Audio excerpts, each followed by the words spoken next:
It's time for the mic drop. In each show, we're going deep on one topic affecting our community in hopes we can all learn a little more. Yesterday, members of the LGBTQ plus community and their supporters here in the DMV and across the country came together for Trans Remembrance Day, an annual observance in honor of the memory of our transgender brothers and sisters whose lives were lost due to acts of anti-transgender violence.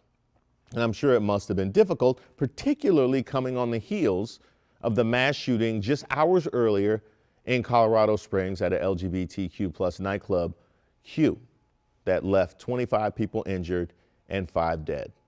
Now, details are hazy as to why 22-year-old Anderson Lee Aldridge picked up an AR-15 style semi-automatic weapon, went into this club and attempted to murder as many people as he could. But what we do know is that many more lives might have been lost if not for the extremely brave clubgoers who took him down with their bare hands. People who went out looking to have a good time and ended up fighting for their lives. Now, I could devote the rest of tonight's commentary to our lack of common sense gun control, the proliferation of firearms throughout our society, and the increasing numbers of mass shootings.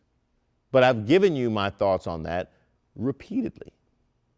Now, what I'd like to talk about is the response of certain people to the tragedy and the rhetoric we've heard being thrown around that led up to it.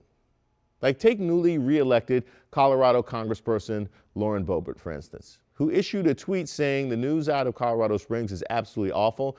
This morning, the victims and their families are in my prayers. This lawless violence needs to end and end quickly. Well, that was nice. No mention of the community impacted by the attack, but it was nice.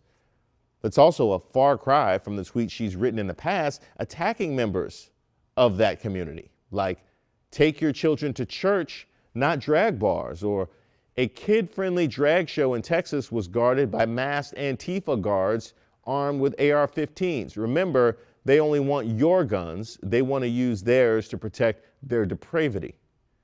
And then there's the Assistant Secretary for Health is out here trying to empower children to become transgender.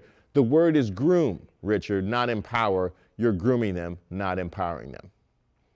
By the way, she's not the only of our political leaders making claims like this, accusing the transgender of grooming our children, which is laughable on its face, but she lives in the state where this tragedy happened. And she also has a love of guns and the Second Amendment. So there's that too. See, the thing is, we may never know if negative rhetoric like this played a part in the shooting. The club had advertised an all-ages drag brunch for the very next day. But still, as of yet, we don't know.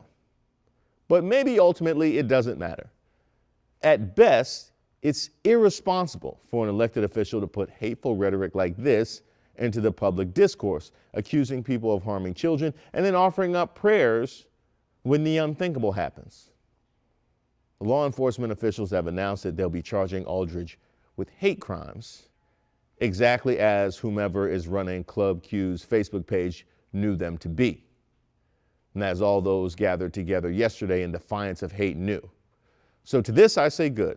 It's about time that we all stand in defiance of hate, no matter where or from whom it may come.